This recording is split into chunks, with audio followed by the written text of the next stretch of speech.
নবীজির পর পরে নবীজি বলছেন আবু বকর ওয়াজিরি ওয়াল কায়েমু ফি উম্মতি মিন বাদি।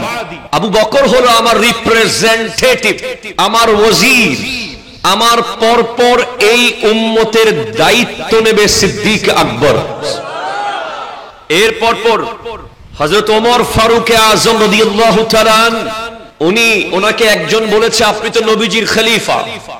উনি বলছেন আমি নবীজির খলিফা নই, আমি সিদ্দিক আকবরের খলিফা।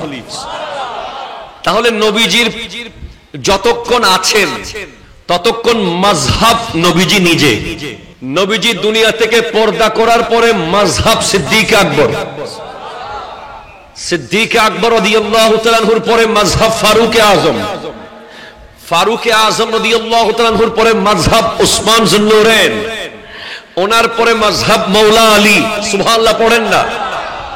এর পর পর মাযহাব ইমামে হাসান রাদিয়াল্লাহু তাআলা, এর পর পর হযরত আমিরে মুয়াবিয়া রাদিয়াল্লাহু তাআলা, এর পর পর ইমামে হোসেন রাদিয়াল্লাহু তাআলা। এরপর যখন উম্মতের উপরে বড় ধরনের ফিতনা এসে গেছে, ইয়াজিদি ফিতনা, চারপাশ থেকে বাতিল আক্রমণ করছে, তখন এই পৃথিবীর জমিনে আর কেউ নতুন করে যেন মাযহাবের দাবি না করে, কেউ যেন নিজেকে মুজাদ্দিদ নিজেকে মুজতাহিদ মাযহাবের ইমাম না বলে। মাযহাবের ইমাম হওয়ার জন্য যতটুকু তাকওয়া, যতটুকু বেলায়েত, যতটুকু শুজাআত, যতটুকু ইলম, যতটুকু আমল, যতটুকু কোরআনের দক্ষতা, যতটুকু হাদিস বুঝা, যতটুকু ফিকহ বোঝা, এ সব কিছু পারফেক্টলি চারজন মানুষ বরাবর বুঝেছেন, তার মধ্যে একজন ইমাম আবু হানিফা রাহমাতুল্লাহি আলাইহি। জোরে বলেন সুবহানাল্লাহ। ইয়া রাসূলুল্লাহ, ইয়া ওস্তাদ মুস্তাকিম। এখন আমাদের দেশে যুবকরা বুঝে না। আমার আল্লাহ কোরআনে স্পষ্ট বলেছেন ইয়া আইয়ুহাল্লাযীনা আমানু আতিউল্লাহ ওয়া আতিউর রাসূলা ওয়া উলিল আমরি মিনকুম। আরো জোরে বলেন হাই হাই হাই, কাশ যদি তারা বুঝতো। আল্লাহ বলছেন হে ঈমানদারেরা, তোমরা আল্লাহর আনুগত্য করো, রাসূলের আনুগত্য করো। আল্লাহ এবং রাসূলের পরে তোমরা আনুগত্য করো উলিল আমর। এই উলিল আমরের ব্যাখ্যায় এসেছে উলিল ফিকহে ওয়াল খায়রে। একটু জোরে পড়েন সুবহানাল্লাহ। অসংখ্য মুফাসসির তাফসীরের মধ্যে উলিল আমরের ব্যাখ্যা করেছেন উলিল ফিকহে উলিল খায়রে, অর্থাৎ যারা ফিকহার জ্ঞান রাখে, যারা কোরআনের আয়াতগুলো থেকে মাসলা বের করতে পারে, যারা কোরআনের আয়াতের ইবারাতুন নাস বুঝে, ইশারাতুন নাস বুঝে, ইকতিদাউন নাস বুঝে, দিলালাতুন নাস বুঝে, যারা সরি কিনায়া বুঝে, যারা আম খাস বুঝে, তারাই উলিল আমর আই উলিল ফিক, যাদেরকে ফিকহার জ্ঞান দেওয়া হয়েছে। আপনি অবাক হয়ে যাবেন, ইমাম আবু হানিফা নোমান ইবনে সাবিত রাহমাতুল্লাহি আলাইহি আল্লাহ এমন ভাবে ফিকহার জ্ঞান দিয়েছেন, তিনি 500 আয়াত থেকে 70,000 মাসলা বের করেছেন। আমার সাথে সাথে মোহাব্বতে সালাম দেবেন, যেহেতু এমন একজন জাতের স্মরণে আজকের এই মাহফিল, যাকে সালাম না দিলে বেওয়াফাই হয়ে যাবে। গোটা জিন্দেগি সালাম দিলেও যার ঋণ শোধ করা সম্ভব নয়, তিনি হলেন ইমামে হোসেন রাদিয়াল্লাহু তাআলা আন। চিৎকার দিয়ে বলেন মারহাবা। সবাই মিলে আমার সাথে পড়বেন মেরে হোসেন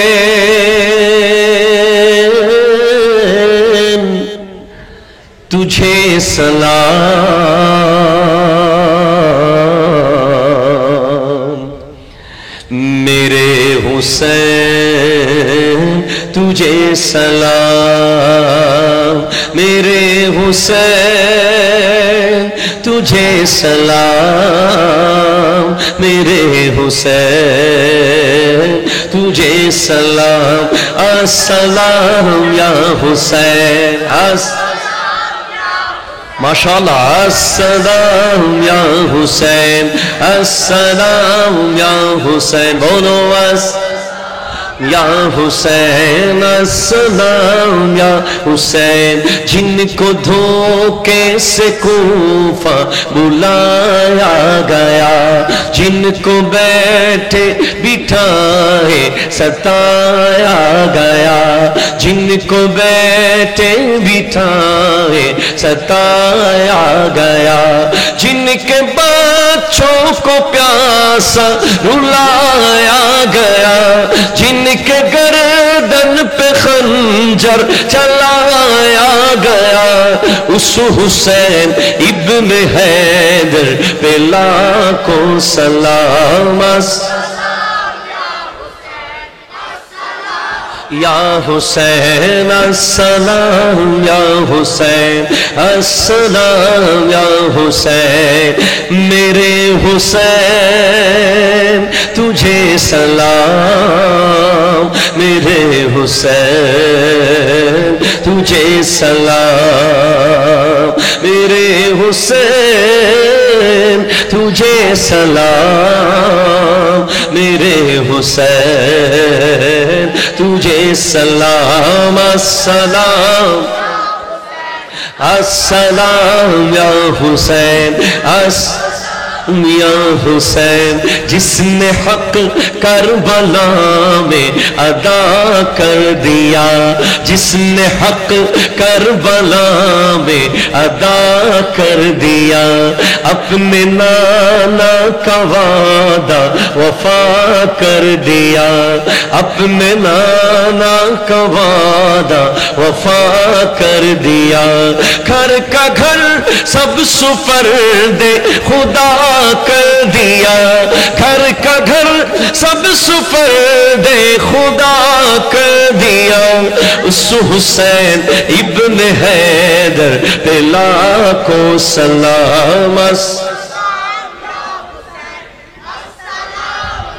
मेरे हुसैन तुझे सलाम, मेरे हुसैन तुझे सलाम।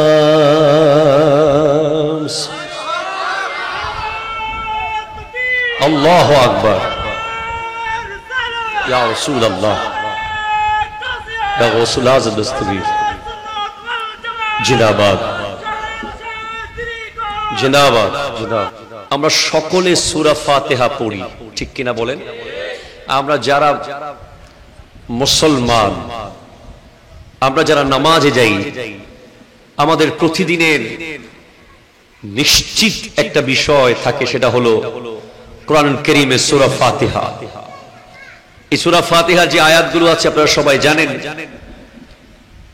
আমরা প্রথমে আল্লাহর প্রশংসা করি, আলহামদুলিল্লাহ রাব্বিল আলামিন, সমস্ত প্রশংসা আলামিনের রবের জন্য। আর রহমানির রহিম, তিনি পরম করুণাময়, অসীম দয়ালু। মালিক ইয়াউমিদ্দিন, তিনি বিচার দিবসের মালিক।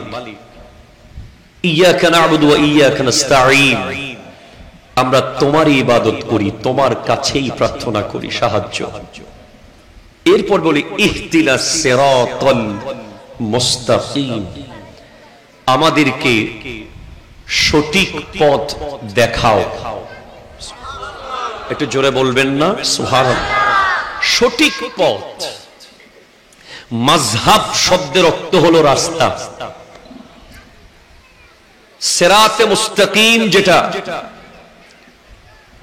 সেটা আমার নবীর দেখানো পথ। সুবহানাল্লাহ পড়েন। নবীজির পর পরে নবীজি বলছেন আবু বকর ওয়াজিরি ওয়াল কায়েমু ফি উম্মতি মিন বাদি। আবু বকর হলো আমার রিপ্রেজেন্টেটিভ, আমার ওয়াজির, আমার পরপর এই উম্মতের দায়িত্ব নেবে সিদ্দিক আকবর। একটু জোরে বলেন সুবহানাল্লাহ। এর পরপর হযরত ওমর ফারুক আযম রাদিয়াল্লাহু তাআলা ওনাকে একজন বলেছে আপনি তো নবীজির খলিফা। উনি বলছেন আমি নবীজির খলিফা নই, আমি সিদ্দিক আকবরের খলিফা। সুবহানাল্লাহ, জোরে পড়েন। তাহলে নবীজির যতক্ষণ আছেন ততক্ষণ মাযহাব নবীজি নিজে। উলামায়ে কেরাম আমার দুই পাশে আছে। নবীজি দুনিয়া থেকে পর্দা করার পরে মাযহাব সিদ্দিক আকবর। সিদ্দিক আকবর রাদিয়াল্লাহু তাআলা আনহুর পরে মাযহাব ফারুক আযম। ফারুক আযম রাদিয়াল্লাহু তাআলা আনহুর পরে মাযহাব উসমান যুন্নুরাইন। ওনার পরে মাযহাব মাওলা আলী। সুবহানাল্লাহ পড়েন না। এর পরপর মাযহাব ইমামে হাসান রাদিয়াল্লাহু তাআলা। এর পরপর হযরত আমিরে মুআবিয়া রাদিয়াল্লাহু তাআলা। এর পরপর ইমামে হোসেন রাদিয়াল্লাহু তাআলা। এরপর যখন উম্মতের উপরে বড় ধরনের ফিতনা এসে গেছে, ইয়াজিদি ফিতনা, চারপাশ থেকে বাতিল আক্রমণ করছে, তখন এই পৃথিবীর জমিনে আর কেউ নতুন করে যেন মাযহাবের দাবি না করে, কেউ যেন নিজেকে মুজাদ্দিদ নিজেকে মুজতাহিদ মাযহাবের ইমাম না বলে। মাযহাবের ইমাম হওয়ার জন্য যতটুকু তাকওয়া, যতটুকু বেলায়েত, যতটুকু শুজাআত, যতটুকু ইলম, যতটুকু আমল, যতটুকু কোরআনের দক্ষতা, যতটুকু হাদিস বুঝা, যতটুকু ফিকহ বোঝা, এ সব কিছু পারফেক্টলি চারজন মানুষ বরাবর বুঝেছেন। তার মধ্যে একজন ইমাম আবু হানিফা রাহমাতুল্লাহি আলাইহি। জোরে বলেন সুবহানাল্লাহ। ইয়া রাসূলুল্লাহ, ইয়া গোসান মুস্তাকিম। এখন আমাদের দেশে যুবকরা বুঝে না। আমার আল্লাহ কোরআনে স্পষ্ট বলেছেন, ইয়া আইয়ুহাল্লাযীনা আমানু আতিউল্লাহ ওয়া আতিউর রাসূলা ওয়া উলিল আমরি মিনকুম। আরো জোরে বলেন। হায় হায় হায়, কাশ যদি তারা বুঝতো। আল্লাহ বলছেন, হে ঈমানদারেরা, তোমরা আল্লাহর আনুগত্য করো, রাসূলের আনুগত্য করো। আল্লাহ এবং রাসূলের পরে তোমরা আনুগত্য করো উলিল আমর। এই উলিল আমরের ব্যাখ্যায় এসেছে উলিল ফিকহে ওয়াল খায়রে। একটু জোরে পড়েন সুবহানাল্লাহ। অসংখ্য মুফাসসির তাফসীরের মধ্যে উলিল আমরের ব্যাখ্যা করেছেন উলিল ফিকহে উলিল খায়রে। অর্থাৎ যারা ফিকার জ্ঞান রাখে, যারা কোরআনের আয়াতগুলো থেকে মাসলা বের করতে পারে, যারা কোরআনের আয়াতের ইবারাতুন নাস বুঝে, ইশারাতুন নাস বুঝে, ইকতিদাউন নাস বুঝে, দিলালাতুন নাস বুঝে, যারা সরি কিনায়া বুঝে, যারা আম খাস বুঝে, তারাই উলিল আমর আই উলিল ফিক, যাদেরকে ফিকার জ্ঞান দেওয়া হয়েছে। আপনি অবাক হয়ে যাবেন, ইমাম আবু হানিফা নোমান ইবনে সাবিত রাহমাতুল্লাহি আলাইহি আল্লাহ এমন ভাবে ফিকার জ্ঞান দিয়েছেন, তিনি 500 আয়াত থেকে 70,000 মাসলা বের করেছেন। এটা জোরে পড়েন। জি জি, ইসলামী আইন। সুবহানাল্লাহ পড়েন না। 70,000 মাসলা। আজকে আমাদের দেশে একদল মনে করে যুবক ইউনিভার্সিটিতে পড়ে, প্রাইভেট ইউনিভার্সিটিতে পড়ে, তারা বলে মাযহাবের আবার কি দরকার। কথা কন না, বলে কি বলে না, বলে মাযহাব তো কোরআন আর হাদিস আমার সামনেই আছে। আরে ভাই, আপনি উসুলুশ শাসি কিতাবটা একটু পড়িয়েন। উলামায়ে কেরাম আছেন আমার পাশে, মাদ্রাসার দাখিল শ্রেণীতে পড়ানো হয় ক্লাস 9-10 এ উসুলুশ শাসি, আল্লামা নিজামউদ্দিন শাসির লেখা। এই উসুলুশ শাসি কিতাবে যেই মাসলাগুলো আনা হয়েছে কোরআনের আয়াতের, ইয়াতারাব্বাসনা বিআনফুসিহিন্না সালাসাতা কুরুইন, এই আয়াতের ব্যাখ্যায় মাযহাবের ইমামরা, এত বড় বড় জ্ঞানী ইমামরা বেচैन হয়ে গেছে।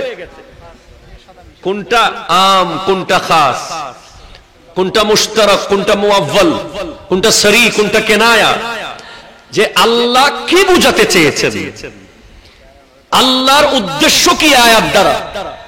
আপনি শুধু অনুবাদ করে ফেললে কোনদিনও আপনি বুঝবেন না। এখানে ইলমে নাহুর কায়দা আনতে হবে, আদত মাদুদের কায়দা লাগবে। এখানে সালাসাতা কুরুইন, এখানে কোনটা মুযাক্কার, কোনটা মুআন্নাস।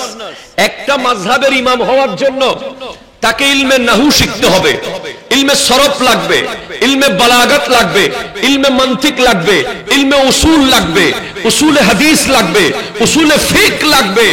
প্রায় 21 রকমের সাবজেক্ট মিনিমাম জানার পরে উনি আমার নবীর প্রায় লক্ষাধিক হাদিস সম্পর্কে অবগত হওয়ার পরে উনি হয়তো মাযহাব এর ইমাম হওয়ার চিন্তা ভাবনা করতে পারে। তারপরেও হযরতে শাহ ওলিউল্লাহ মুহাদ্দিস দেহলভী রাহমাতুল্লাহি আলাইহি আল ফৌজুল কবির ফি উসুল তাফসীর কিতাবের মধ্যে লিখছেন যে উনি বলছেন, আল্লাহর কাছে আমি শুকরিয়া আদায় করি, এই পৃথিবীতে আমি একটা বড় নিয়ামত পেয়েছি। কি নিয়ামত? আমি কোরআন শরীফ বুঝি। একটু জোরে বলেন না সুবহানাল্লাহ। তো উনি কোরআন শরীফ বুঝেন, কত বড় কথা, কোরআন শরীফ বুঝেন। আমরা কোরআন শরীফ বুঝি বলতে পারবো না, অনেক দেরি আছে বুঝা বলা, ঠিক কিনা বলেন না? উলামায়ে কেরামকে জিজ্ঞেস করেন, কোরআন শরীফ অনুবাদ বোঝা এক জিনিস, তাফসীর বোঝা আরেক জিনিস, ওখান থেকে ইলমে ফিকার আইন বের করা আরেক জিনিস। একটু জোরে বলেন না সুবহানাল্লাহ। কোনটা নাসিখ, কোনটা মানসুখ, কোন আয়াতটার বরাবর বহাল আছে, কোনটা রহিত হয়ে গেছে, কোনটা শুধু তিলাওয়াত জায়েজ, আমল জায়েজ নাই, কোনটা কোরআন দিয়ে কোরআন রহিত হয়েছে, কোনটা কোরআন দিয়ে হাদিস রহিত হয়েছে, এগুলো অনেক জ্ঞানের দরকার, বিশাল জ্ঞানের আম্বারের দরকার। তো শাহ ওলিউল্লাহ মুহাদ্দিস দেহলভী রাহমাতুল্লাহ আলাইহি মনে মনে চিন্তা করলেন, আমি তো কোরআন শরীফ বুঝি, আমি একটা মাযহাব বানাবো। কি বানাবো? মাযহাব বানাবো। তখন স্বপ্নে দেখলেন আমার দয়াল নবী স্বপ্নে এসেছে। ইনি বলছেন, ইয়া রাসূলুল্লাহ, আমার একটা আশা, আমি একটা মাযহাব বানাবো, আমি তো কোরআন শরীফের আয়াত বুঝি। নবীজি বলছেন, ও শাহ ওলিউল্লাহ, তুমি কি মাযহাব বানাচ্ছ? তুমি আমার মাযহাবটা দেখতেছো না? ইয়া রাসূলুল্লাহ, আপনার মাযহাব আবার কোনটা? আপনার কি কোনো মাযহাব আছে? তখন আমার নবী স্বপ্নে বলে দিলেন, ইমাম আবু হানিফা নোমান ইবনে সাবিতের মাযহাবটা হলো আমি নবীর মাযহাব। এখন আপনি 2-4টা বাংলা হাদিস পড়ে আজকে মাযহাব মানবেন না। আমি এখন নামাজ পড়াইছি, এখন আমি খেয়াল করেছি যে ওলা দোয়াল্লিন বলার পরে 2-4টা ভাই জোরে আমিন বলেছে আজকে এশার নামাজে। আমি ওনাদেরকে দোষ দেই না। দেখেন, এই যে জোরে আমিন আপনি পড়লেন, এই জোরে আমিন পড়ে নাই কে? এই বাংলাদেশে যিনি ইসলাম এনেছে শাহজালাল ইয়ামানি, উনি যে জোরে আমিন বলে নাই, এটা ঐতিহাসিকভাবে প্রমাণিত। শাহ আমানত, শাহ সুলতান বলখি, শাহ সুলতান রুমি, শাহ মাকদুম রূপস, শাহ আলী বাগদাদি, খাজা মাইনুদ্দিন হাসান সঞ্জিরি, যিনি ভারতে ইসলাম এনেছেন, ইনারা প্রত্যেকে আস্তে আমিনের অনুসারী ছিলেন, কারণ প্রত্যেকেই হানাফি মাযহাবের অনুসারী ছিলেন। আপনাদের কষ্ট হচ্ছে না তো যুবক ভাই? আপনার মন চাচ্ছে আমি জোরে আমিন বলবো, হ্যাঁ বলেন। যেখানে জোরে আমিনের প্রচলন আছে ওখানে বলবেন, যেখানে নাই সবাই আসতে পড়ছে, আপনি একজন যখন পড়লেন, দুটা বিষয় দাঁড়ালো সামনে। একটা হলো হয়তো আপনারটা শুদ্ধ, সবারটা ভুল। কথা বলেন না, ঠিক কিনা? অন্য সবারটা ভুল মনে করেই তো আপনি জোরে বললেন। আর অথবা দ্বিতীয় নম্বরটা হলো আপনি মনে করছেন যে আমি বেশি সহি পড়ছি, বাকিরা যা পড়ছে এগুলো মোটামুটি সহি। এটা কোনোদিন করবেন না। কওমের মধ্যে ফিতনা সৃষ্টি করবেন না। মনে রাখবেন কোরআন বলছে ইয়াউমা নাদউ কুল্লা উনাসিম বিইমামিহিম, কাল হাসরের মাঠে প্রত্যেক ব্যক্তিকে ডাকবে আল্লাহ তার ইমামের নাম ধরে ধরে। আরো জোরে পড়েন সুবহানাল্লাহ। কার নাম ধরে ধরে ডাকবে? ইমামের নাম। তো আমাদের যখন ডাকবে আমরা বড় ভাগ্যবান যদি শরীয়তের ইমামের নাম ধরে ডাকে আমরা হানাফি, যদি তরিকতের ইমামের নাম ধরে ডাকে তাহলে আমরা কাদেরি। হুজুর শেখ সুলতান সৈয়দ আব্দুল কাদের জিলানীর নাম দিয়ে আমাদেরকে ডাকবেন এ কাদেরিরা, আমরা সবাই লাব্বাইক বলবো।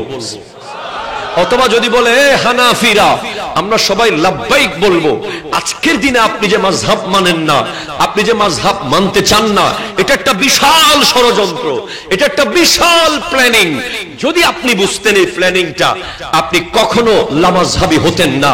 এই লামাযহাবী যারা মাযহাব মানবে না, আপনি দেখেন তাদের মসজিদে ফুটবল খেলা হচ্ছে। আপনারা দেখেন নাই কিছুদিন আগে লামাযহাবীর এক মসজিদে ফুটবল খেলা খেলছে। মসজিদের বারান্দায়, মসজিদের যেখানে নামাজের মুসল্লিদের কাতার, তারা ফুটবল খেলছে। লামাযহাবী যারা, তাদের গোটা পেজ আপনি ঘুরে আসেন। ওই আমাদের দেশে আমি নাম বলবো না, যে সমস্ত স্কলারকে আপনারা চিনেন, বাংলাদেশে 4-5 মিলিয়ন করে ফলোয়ার এক একজনের, তাদের পেজে গেলে আপনি দেখবেন টিস্যু পেপার থেকে শুরু করে নাসা পর্যন্ত এমন কোন প্রশ্ন নাই যেটার উত্তর দেয় নাই।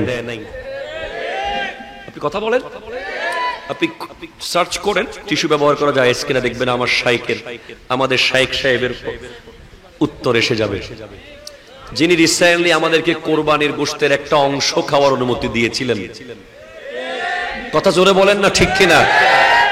যিনি আমাদেরকে কোরবানির একটা গোটা গরুর একটা ছোট অংশ ফেলতে দেয় নাই, অপচয় হবে বলে।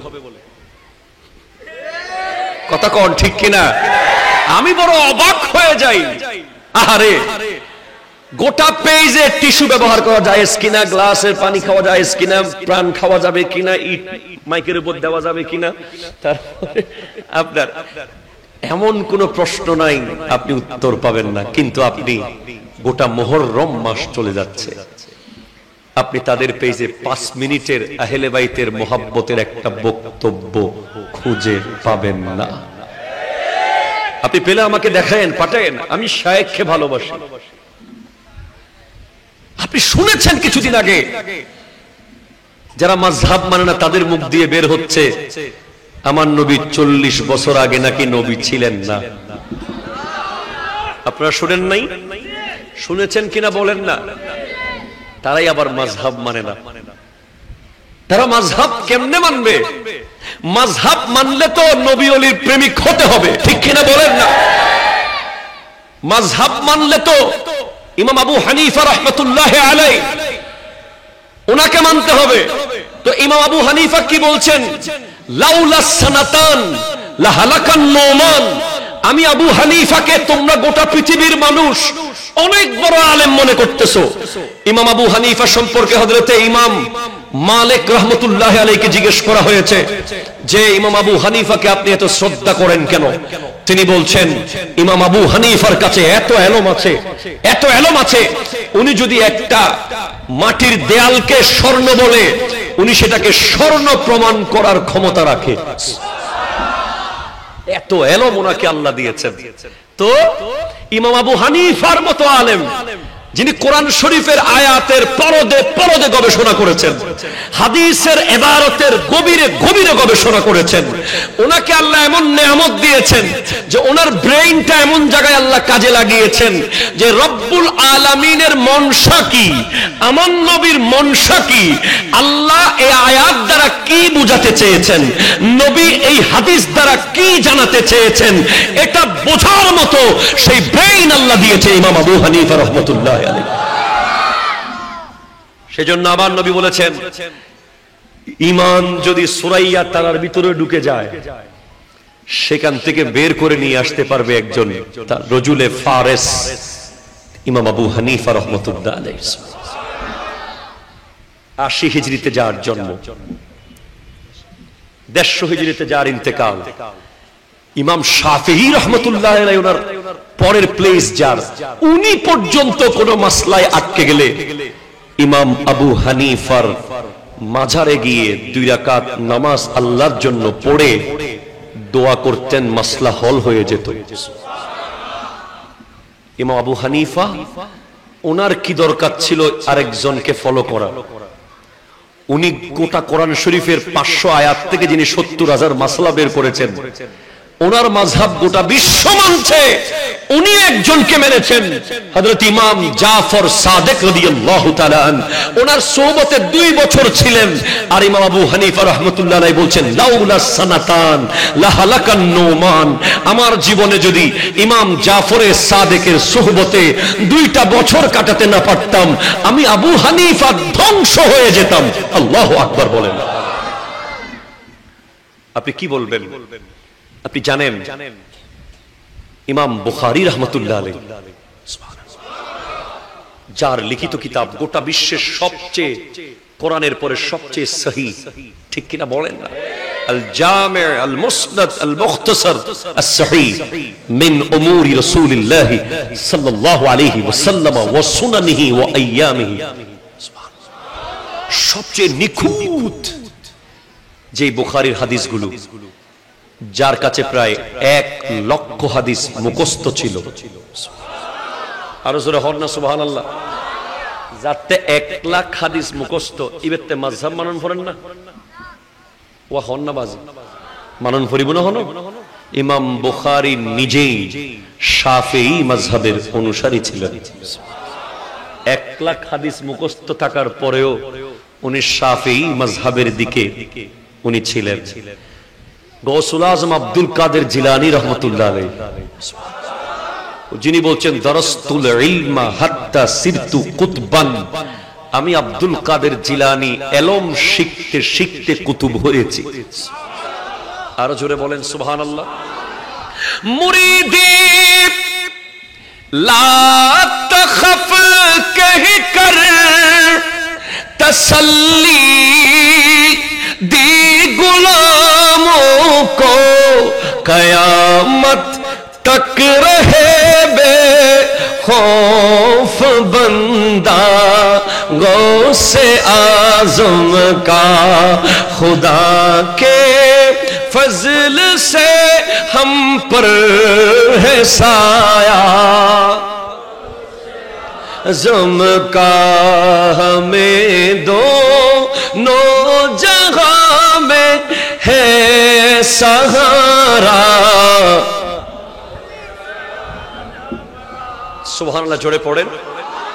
যিনি বলছেন আমি এলম শিখতে শিখতে কুতুব হয়েছি, যিনি 13 বিষয়ে প্রতিদিন ক্লাস নিতেন। বিষয়ে আমরা 7 বিষয়ে ক্লাস নিলে 3 বার নাস্তা করি, আর কোন শিক্ষককে তো ডেইলি 7 ঘন্টা দেওয়া হয় না, সর্বোচ্চ 4 থেকে 5 ঘন্টা দেওয়া হয়, তার মধ্যে 40 মিনিট করে 1 ঘন্টা। আর গৌসে পাক শাইন শাহ বাগদাদ রাহমাতুল্লাহি আলাইহি 13 সাবজেক্টে ক্লাস নিতেন প্রতিদিন। আল্লাহু আকবার, ইয়া রাসূলুল্লাহ, জিন্দাবাদ জিন্দাবাদ, মারহাবা জিন্দাবাদ জিন্দাবাদ, বসেন, মারহাবা মারহাবা মারহাবা বলেন। এই জজবাত গুলোকে সম্মান করার দরকার আছে না নাই? এই মোহাব্বত গুলোর দাম আছে না নাই? আছে। শাইন শাহ বাগদাদ রাহমাতুল্লাহি আলাইহি 13 বিষয়ে যিনি ক্লাস নিতেন, যার একটা ঘটনা শুনলে আপনি অবাক হয়ে যাবেন। ওনার আমলে একজন বড় আলেম ছিলেন ইবনুল জৌজি। কার আমলে?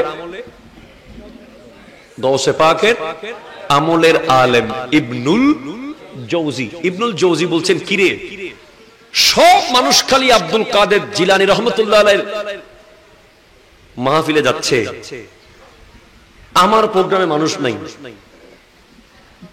গৌসে পাকের প্রোগ্রামে তো সবসময় মিনিমাম 70,000 অডিয়েন্স থাকতো, এবং চারপাশে কোনো প্যান্ডেল লাগতো না, আসমান থাকতো প্যান্ডেল। আর বৃষ্টি যখন আসতো, গৌসে পাক এভাবে উপরের দিকে তাকিয়ে যখন দোয়া করতেন, চারপাশে বৃষ্টি পড়তো, হুজুরের মাহফিলে বৃষ্টি পড়তো না। শাহিনশাহ বগদাদ। তো একবার ইবনুল জৌজি বলছেন আজকে আমি দেখব উনি কেমন আলেম, সবাই ওনার কাছে কেন যায়। ইবনুল জৌজি শেখ সুলতান সৈয়দ আব্দুল কাদের জিলানীর মাহফিলে এসে বসে আছেন এক কোনায়, সাথে একজন খাদেমও আছে, তিনিও আলেম। গাউসে পাকের মাহফিলের একটা নিয়ম ছিল, আমাদেরকে তো আপনারা আগে থেকে ইশারা দেন, যদিও আজকের বিষয়ে আমি আগে থেকে ইশারা পাই নাই, এখানে এসে পোস্টারে দেখছি, এরপরেও হুজুরদের দোয়া নিয়ে বলতেছি। আগে থেকে মোটামুটি একটা ইশারা অন্তত স্টেজে উঠে হলো একটা ইশারা বুঝতে পারি কি বিষয়ে ওয়াজ করতে হবে। গাউসে পাক শাহিনশাহ বগদাদের একটা নিয়ম ছিল, একজন কারি থাকতো স্টেজে, কারিকে বলতেন তুমি কোরআন শরীফের যে কোনো জায়গা থেকে তিলাওয়াত করো তোমার ইচ্ছা মতো। কারি সাহেব কোরআন শরীফের যে কোনো জায়গা থেকে ওনার ইচ্ছা মতো তিলাওয়াত করতেন, আর শাহিনশাহ বগদাদ সেখান থেকে ওয়াজ শুরু করতেন।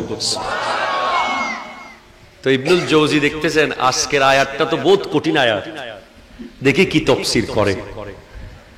তো শেখ সুলতান সৈয়দ আব্দুল কাদের জিলানী রহমাতুল্লাহ আলাইহি, এটা অথেন্টিক সোর্স থেকে বলছি, বাহাজাতুল আসরার,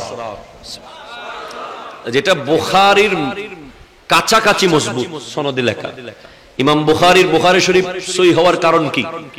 সনদ মজবুত, যাদের থেকে হাদিস গ্রহণ করা হয়েছে সব একটার পর একটা পারফেক্ট। সুবহানাল্লাহ পড়েন। কলিলুস সনদ, 2-3 জন 4 জন 5 জনের মধ্যে এসে গেছে, আর ওটাও সেরকম। গাউসে পাক এবং যিনি লিখেছেন ওই কিতাব বাহাজাতুল আসরার, ওনার দুজনের মধ্যে মাঝখানে 2-3 জন মানুষ, বেশি কেউ নাই। জি, আল্লাহু আকবার। তো এই কিতাবের মধ্যে আসতেছে যে গাউসে পাক প্রথমে এক তাফসীর করলেন। ইবনুল জৌজি বলছেন এটা আমি জানি। 2 তাফসীর করলেন, কয় আমি জানি। 3, 4, 5, 6, 7, 8, 9, 10 তাফসীর করলেন। ইবনুল জৌজি বলতেছে 10 তাফসীর আমার জানা আছে, নতুন কিছু তো পাইলাম না। এবার গাউসে পাক তাকালেন, এবার 11 তাফসীর থেকে শুরু করলেন। এক জায়গায় আছে 40 তাফসীর করেছেন গাউসে পাক সেদিন, আর এক জায়গায় আসে 22 থেকে 23 তাফসীর করেছেন। তো এই 11 থেকে যখন তাফসীর শুরু করেছেন, ইবনুল জৌজি কাপড় ছিঁড়ে ফেলতেছেন জজবায় গিয়ে, আল্লাহু আকবার বলে ডাক দিচ্ছেন, বলে এগুলো কোত্থেকে বলছে উনি। তখন গাউসে পাক বলছেন আমি মাত্র কাল থেকে হালে গেছি। একটু জোরে বলেন না সুবহানাল্লাহ। এমন আলেমের কি মাযহাবের দরকার আছে? ওনারা মাত্র না দরকার আছে না? এবে কি সিটাং ইউনিভার্সিটির ফতন সম্বুজি দেনা,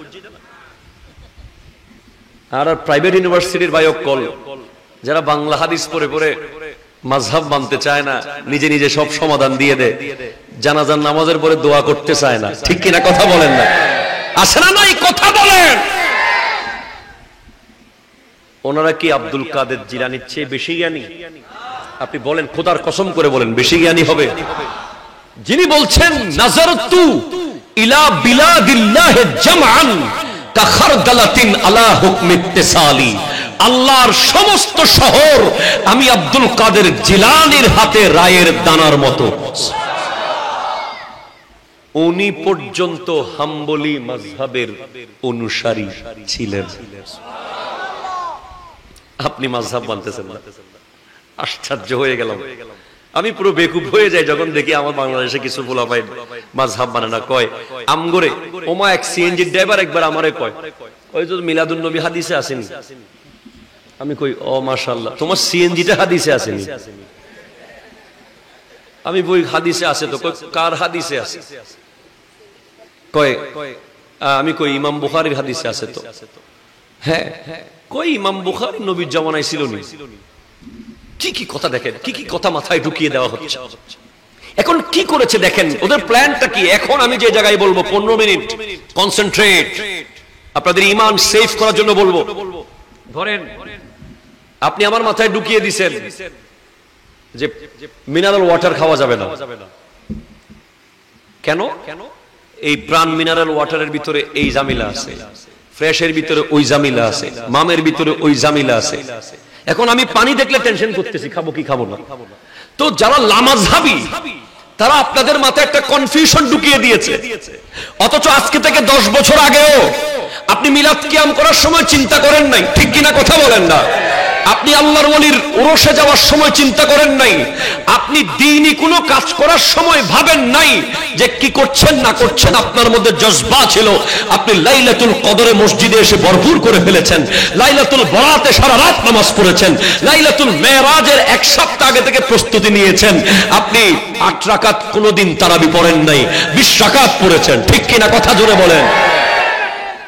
কিন্তু তারা কি করেছে এখন? এটাও নাই, ওটাও নাই, এটা হাদিসে আসেনি, এটা হাদিসে আসেনি, এটা হাদিসে আসেনি, এটা হাদিসে আসেনি, এটা হাদিসে আসেনি, এটা হাদিস, এই ঢুকাই দিছে। এখন আপনি সালাম দেওয়ার আগে এটা সালাম দিব কি হাদিসে আসেনি না, বিরিয়ানি ভাত খাওয়ার আগে সই হাদিসে আসেনি কোনো, মানে এমন একটা কনফিউশন ঢুকিয়ে দিয়েছে। আপনি সব জায়গায় খালি কনফিউজ, সব জায়গায় খালি কনফিউজ। এখন কনফিউজ যখন হয়ে গেছেন, আপনার রুহানিয়ত মনোযোগ নষ্ট হয়ে গেছে, আপনি রোবট হয়ে গেছেন। আপনি খেয়াল করেন, আমি অনেক প্রোগ্রামে এই কথাগুলো বলেছি। ধরেন মনসার মাঠে, মনসার মোড়ে এটা বিশাল বড় বট গাছ। কি গাছ? কি গাছ বলেন? বট গাছ। ধরেন এলাকার 10-12 জন পালোয়ান যুবককে বলা হলো, যাও গাছটা গোড়াটি কেটে ফেলো। 4-5 জন কুড়াল নিয়ে গেছে কাটার জন্য। এমন সময় 2-4 জন দাড়িওয়ালা মুরব্বী এসে বলে, গাছ কাটা যাবে না। ফলাফাইন কইতেছে কাটতে হইব, গাছে কোনো ফল নাই। কয় মুরব্বীরা কইতেছে ফল নাই তো ছায়া তো আছে, কাটবি না। কাটতে দেয় নাই,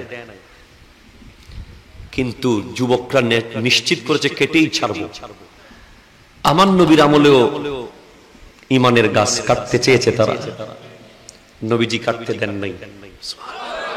সিদ্দিক আকবর, ফারুক আজম, উসমান যুন্নুরাইন, মাওলা আলী, ইমাম হাসান, ইমাম হুসাইন, হযরত আমিরে মুয়াবিয়া রাদিয়াল্লাহু এভাবে করে প্রথম শতাব্দীর মুজাদ্দিদ ওমর ইবনে আব্দুল আজিজ, ইমাম নাসাই, ইমাম বাইহাকি, ইমাম গজালি, ইমাম তকিউদ্দিন সুবকি, গৌসুল আজম আব্দুল কাদের জিলানী, ইবনে হাজার আসকালানী, ইমাম হযরতে জালালউদ্দিন সুয়ুতি রাহমাতুল্লাহ আলাইহি, হযরতে মোল্লা আলী কারি, হযরতে মুহিউদ্দিন আওরঙ্গজেব, শাহ আব্দুল হক মুহাদ্দিস দেহলভী, আলা হযরত ফাজিল বেরলভী, প্রত্যেক শতাব্দীতে গাছ কাটতে চেয়েছে, ইনারা কাটতে দেয় নাই। এখন তারা ট্র্যাক চেঞ্জ করেছে, কয় গোড়া তো আর কাটা যাবে না, নতুন প্ল্যান কর, আগা কাট। কি কাটবো? জোরে কর না কি?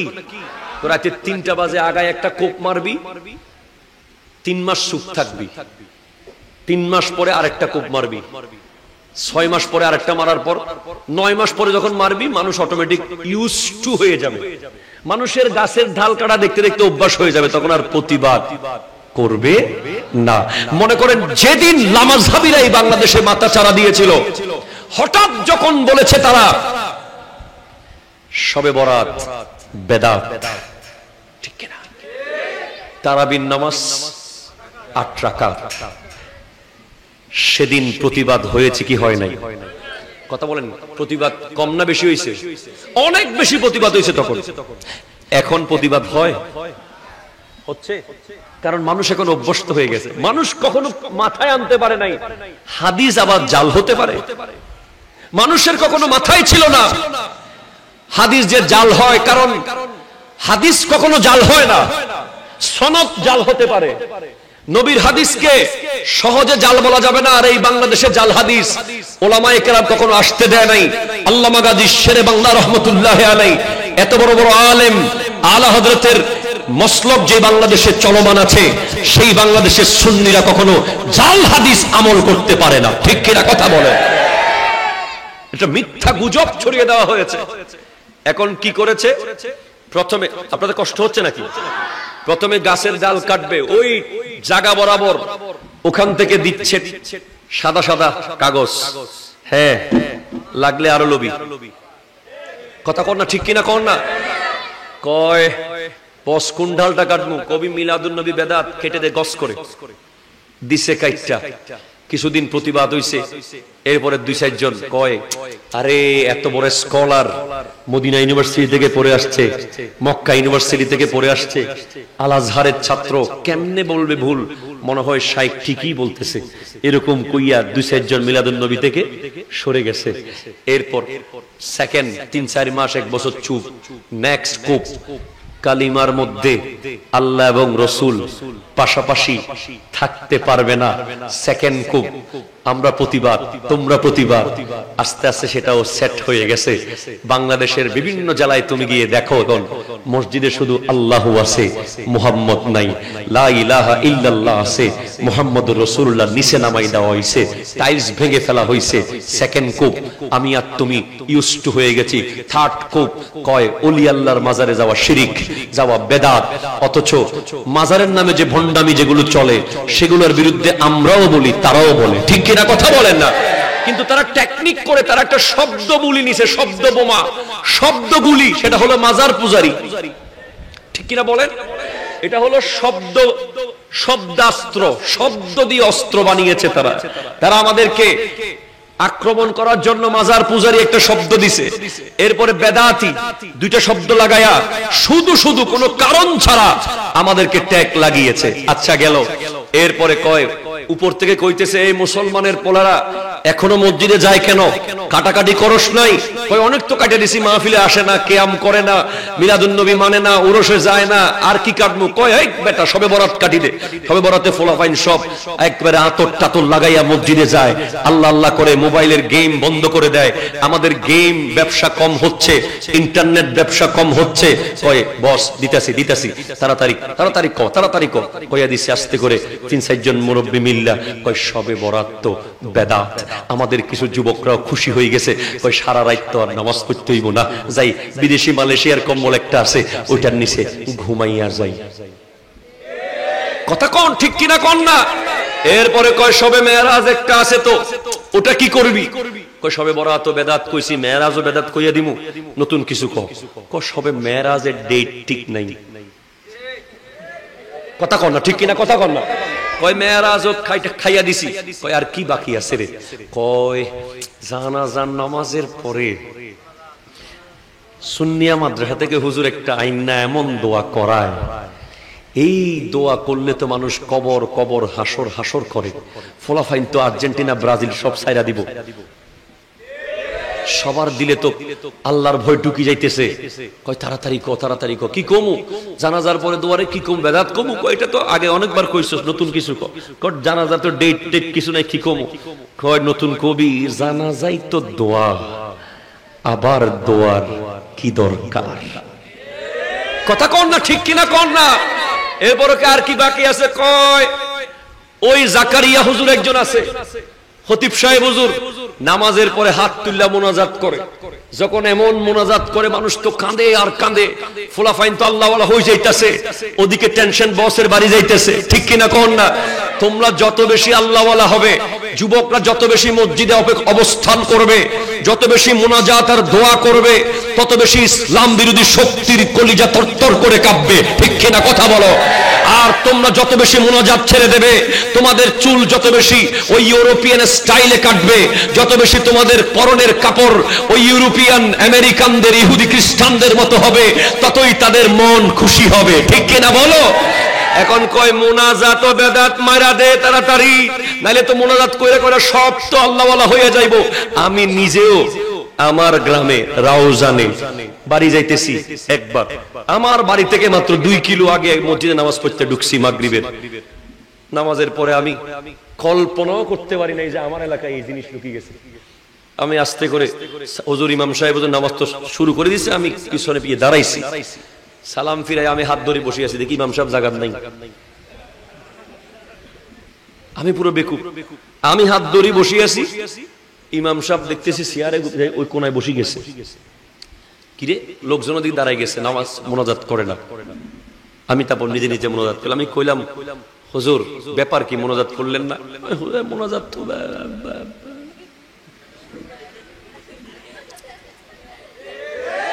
কথা বলেন ঠিক কিনা বলেন।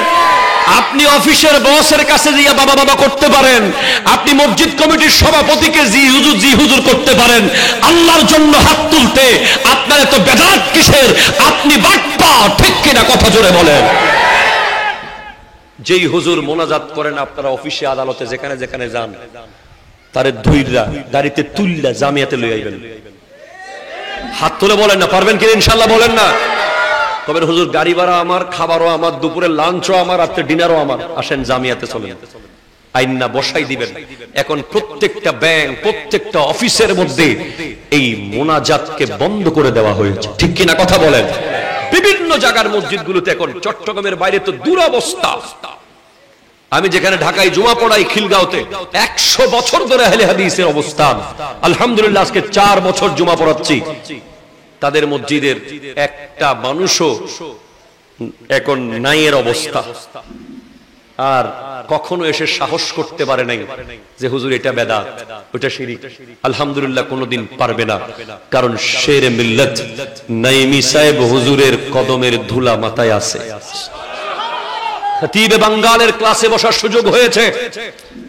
আল্লামা মুফতি ওসিউর রহমান হুজুর এখনো জিন্দা আছে। ফকিহে মিল্লাত আল্লামা ওসিউর রহমান হুজুর কিবলা আছেন। যুগের ইমাম আবু হানিফা আল্লামা মুফতি আব্দুল ওয়াজিদ হুজুর এখনো জীবিত আছেন। আল্লামা আশরাফুজ্জামান হুজুর আছেন। আশরাফি সাহেব হুজুর আছেন। আমাদের এনসাইক্লোপিডিয়া অফ হাদিস আল্লামা আনসারী সাহেব হুজুর আছেন। এই বাংলাদেশে কোন নামাজহাবি আমাদের সামনে দাঁড়িয়ে কথা বলতে পারবে না, ঠিক কিনা কথা বলেন। সুযোগ নাই। তারপরে কি করলেন? কয় সব তো কাইটা ফেলাইছি, বেদাত শিরিক কইয়া কইয়া আর কি বাকি রাখছস? কয় রমজান মাসে তারাবির নামাজ যদি 20 রাকাত পড়ে, 3 20 60 600 রাকাত নামাজ পড়লে এই ফুলাগুলোর আর জিন্দেগিতে আপনি পাবজি খেলাইতে পারবেন? এগুলো আর কোনোদিন আপনি ফুটবল খেলার মাঠে নিতে পারবেন? সব আল্লাহওয়ালা হয়ে যাইব, ওলি হয়ে যাইব। কয় তাড়াতাড়ি কাটটা দে। কেমনে কাটমু? কয় 4 রাকাতের কোন হাদিস আছে না দেখ, খুঁজা। কয় 4 রাকাতের হাদিস তো মিলাইতে পারতেছি না, বহুত খুঁজছে, নাই। একটা 8 রাকাতের পাইছি। নবীজি এটা তাহাজ্জুদ পড়তেন। জোরে বলেন সুবহানাল্লাহ। কয় এটা তো তাহাজ্জুদের হাদিস। কয় জোর করে সালাই দে বেটা, লাগলে আরো ল। এই কথা কইয়া কয় কিছু মুরব্বি লইস দাড়িওয়ালা, তোরা ফোলাফাইনের কথা অনেকে শুনতো না, সব মিলে আজকে বাংলাদেশের শত শত মসজিদ থেকে 12 রাকাত করে তারাবি কেটে ফেলা হয়েছে। আপনারাই বলেন সিজদা আমরা কাকে করি? আরো জোরে বলেন কাকে? আমরা সিজদা করি আল্লাহকে। আমরা যখনই সিজদা করি, সবে বরাতে করি, সবে মেরাজে করি, সবে কদরে করি, রমজান মাসে করি, সিজদা কাকে করি? জোরে বলেন না কাকে করি? তো সিজদা যারা কাটে আল্লাহর সিজদা, তাদেরকে কি আপনারা সাপোর্ট করতে পারেন? পারেন ভাই, পারেন। যেই যুবক 8 রাকাত করে নামাজ পড়বে, সে কি আর কোনোদিন 20 রাকাত পড়তে পারবে? সে ইউজড টু হয়ে যাবে। আর 12টা রাকাত যে কেটে ফেলা হলো, 12 দুগুণ 24টা সিজদা যে কেটে ফেলা হলো, এখানে একটা সিজদা এমন হতে পারত যেই সিজদায় আল্লাহর দিদার হয়ে যেতে পারত মাহে রমজানের মতো সময়ে। তাহলে বুঝতে হবে লামাজহাবি হচ্ছে বাংলাদেশের শ্রেষ্ঠ একটা বাতিল ফেরকার নাম, ঠিক কিনা কথা বলেন? আরো জোরে বলেন ঠিক কিনা বলেন। এদেরকে কোনোভাবে সমাজে জায়গা দেওয়া যাবে, এদেরকে কোনোভাবে সমাজে স্থাপিত হতে দেওয়া যাবে না। কোন সংঘাতের দরকার না, আমরা কোনো সংঘাত করব না।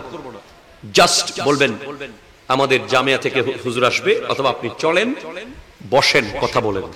যদি আপনারটা হক হয় আমরা আপনার কাছে ফিরে যাব, যদি আমাদেরটা হক হয় আমাদের কাছে ফিরে আসবেন।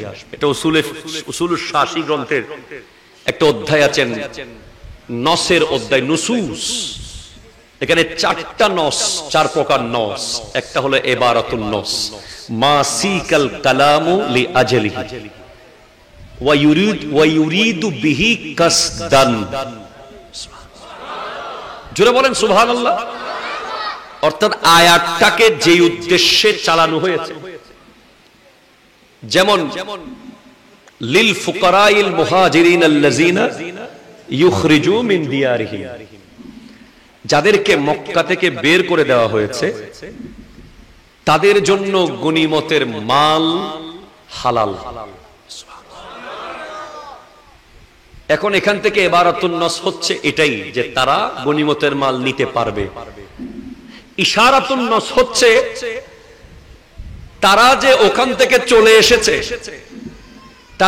তাদের মালিকানায় যদি ওখানকার সম্পদগুলো থেকে যায়, তারা ফকির সাব্যস্ত হবে না।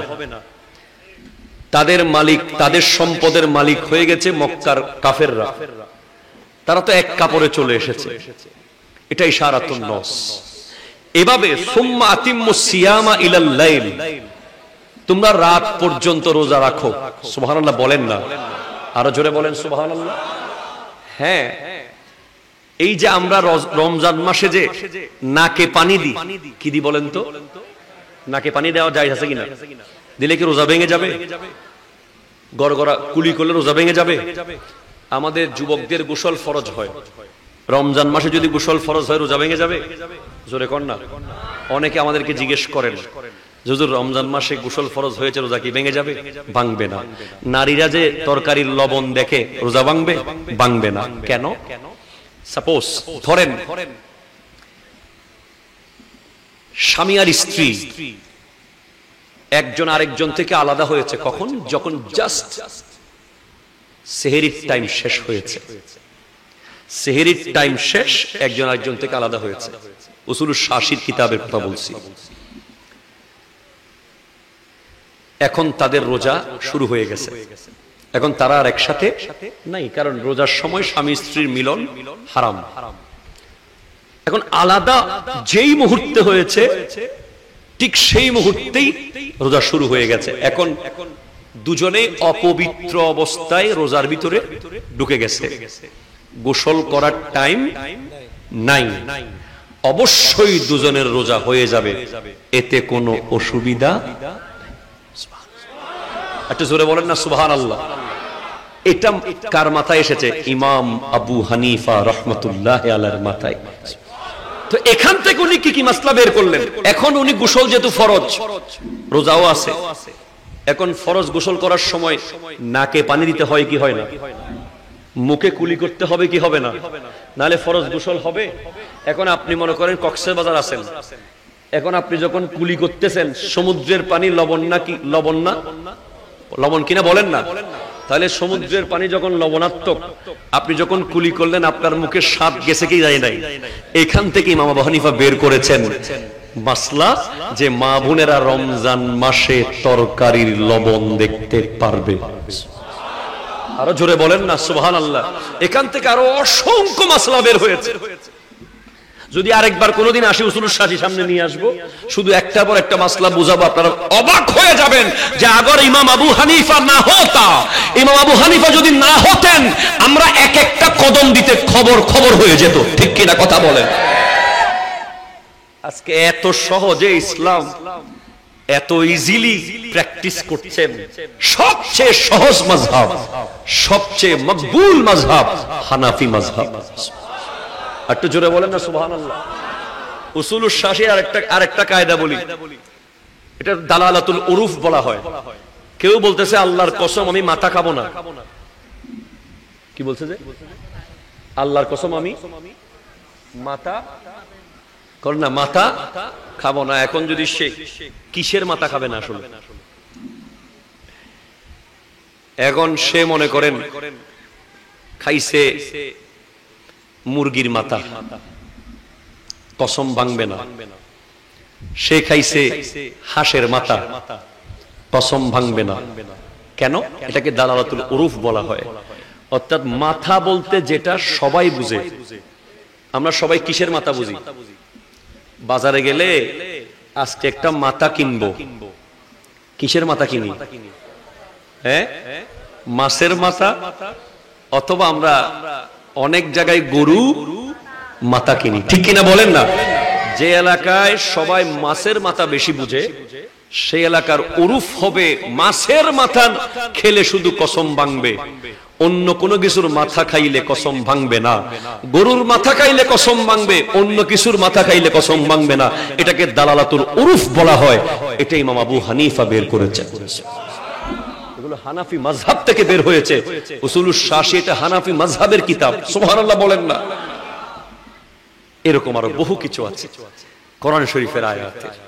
বাবারা আমার যুবক ভাইয়েরা, সময় অনেক কম, আর সময় নাই, আর থাকার সুযোগ নাই। আপনারা কি মাযহাব মানবেন? একটু হাত তুলে বলেন, মানবেন নি ভাই? আল্লাহ তাআলা আমাদেরকে কবুল আর মঞ্জুর করুক, আজকের মাহফিলকে কবুল করুক। তাহলে লামাযহাবী যারা মাযহাব মানে না, তাদেরকে আমরা দাওয়াত দিচ্ছি, আপনারা মাযহাব মানুন। দাওয়াত দিচ্ছেন কিনা আপনারা বলেন না? আমরা তাদেরকে দাওয়াত দিচ্ছি, আপনারা হানাফি মাযহাব মানুন। হানাফি মাযহাব মানলে আপনাদের জন্য ইসলাম আরো সুন্দর হবে, সহজ হবে। জোরে পড়েন না সুবহানাল্লাহ। হানাফি মাযহাবের নামাজ কার নামাজ?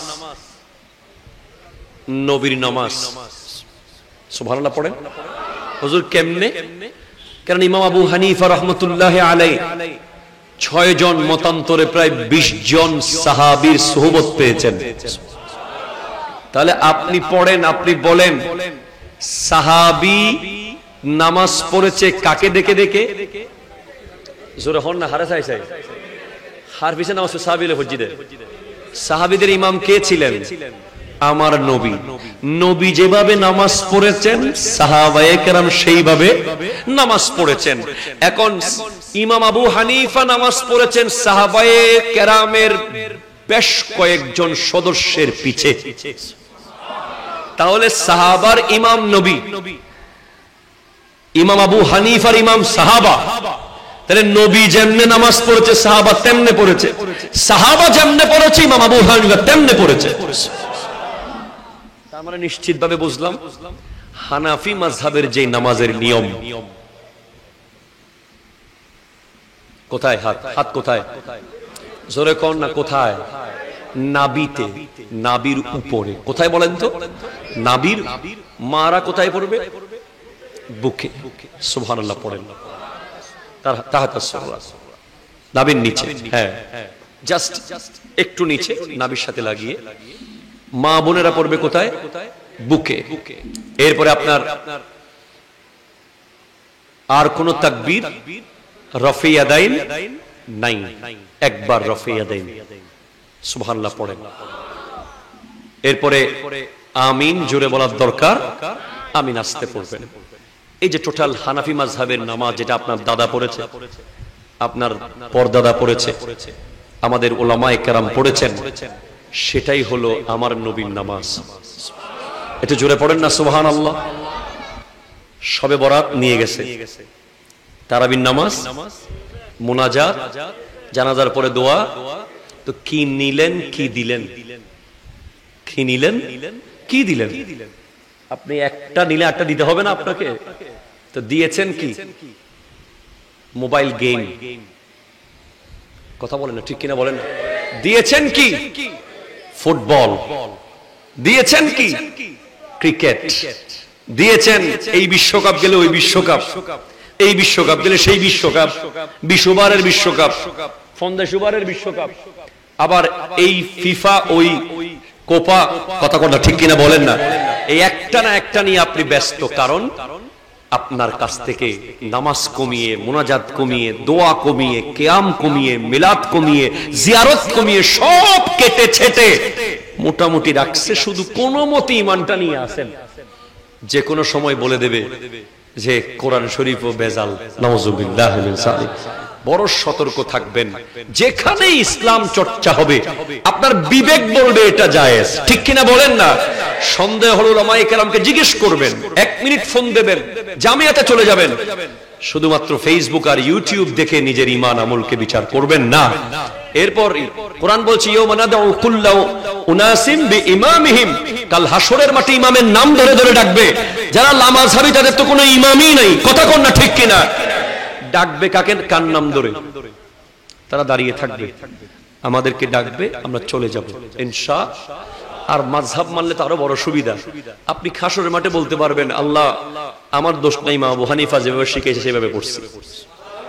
সুবহানাল্লাহ পড়েন না। আপনারা আমাদেরকে যে খতিব বানান, আপনাদের ডিউটি তো শেষ। কি বলে দিবেন জুমার নামাজের ব্যাপারে জিজ্ঞেস করলে? আমি কি জানি, জাকারিয়া হুজুর জানে। কথা কনা ঠিক কিনা কন না? না মানলে তো নিজের অসুবিধা, নিজেরটা নিজেকে বুঝতে হবে। এখন আপনি হাদিস দেখাচ্ছেন, এটাও আছে ওইটাও আছে এটাও আছে, এটা কোনটা না আছে কোনটা মনসুখ আপনি বুঝতেছেন না।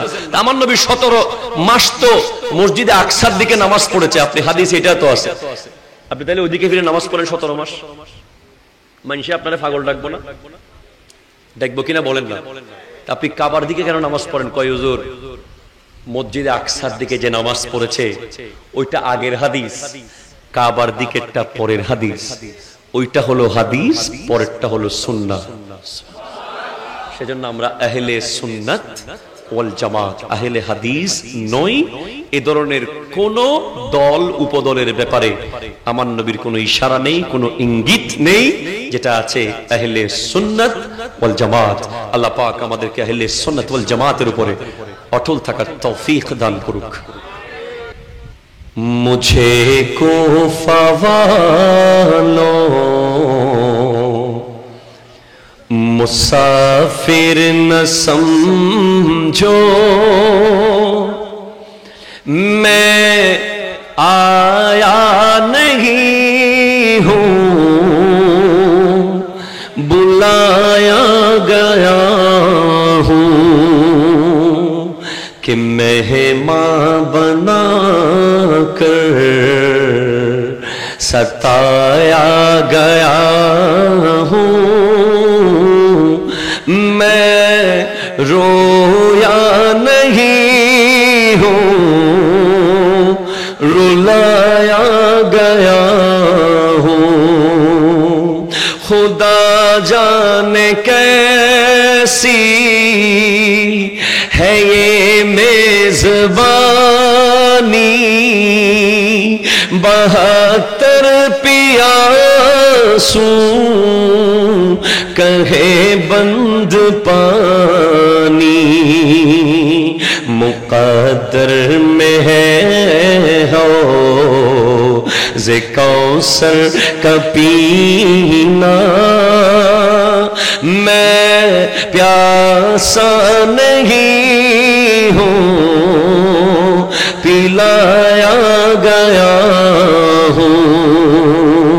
मुझे कुफा वालों मुसाफिर न समझो, मैं आया नहीं हूँ बुलाया गया हूँ। झुका था तसर जो बारेगा खुदा में, वही सर कलम हो गया करबला में। झुका था तसर जो बारेगा खुदा में, वही सर कलम हो गया करबला में। शहादत की मंजिल को पाया गया हूँ, मैं रोया नहीं हूँ रुलाया गया हूँ। मुझे कुफा मुसाफिर न समझो, मैं आया बुलाया गया हूँ। बाबा जान সর্বশেষ কথাটা না বললেই নয়। কারবালা মানে 5 ওয়াক্ত নামাজ। নামাজ না পড়ে যদি কেউ কারবালার সৈনিক দাবি করে, সে কখনো কারবালার সৈনিক হতে পারে না। ইমামে হোসেন রাদিয়াল্লাহু তাআলা তলোয়ারের নিচে নামাজ আদায় করেছেন। কেন? কারণ আমার আল্লাহর সবচেয়ে প্রিয় আমল, সবচেয়ে প্রিয়। সুইলা রাসূলুল্লাহ সাল্লাল্লাহু আলাইহি ওয়াসাল্লাম আইয়ুল আমালি আহাব্বু ইলাল্লাহ তাআলা ক্বালা আস-সালাতু লিওয়াক্তিহা। নবীজিকে জিজ্ঞেস করা হয়েছে আল্লাহর সবচেয়ে প্রিয় আমল কোনটি?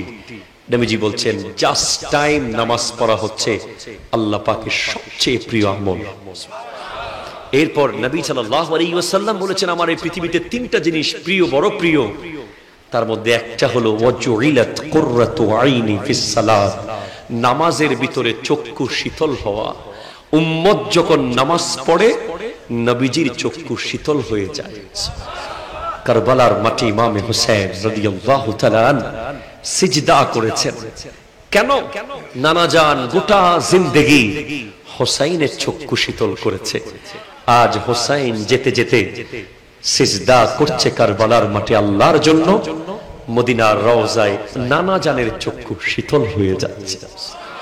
সেজন্য আল্লাহু আকবার, ইয়া রাসূলুল্লাহ, ইয়া গাউসুল আযম দস্তগীর, জিন্দাবাদ জিন্দাবাদ জিন্দাবাদ জিন্দাবাদ। আল্লাহ পাক আজকের এই মাহফিলকে কবুল করুক, আমাদেরকে সঠিক ঈমান আকীদার উপর অটল থাকার তৌফিক দান করুক।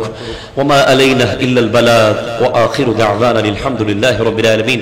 ওয়াসসালামু আলাইকুম ওয়া রাহমাতুল্লাহি ওয়া বারাকাতুহু।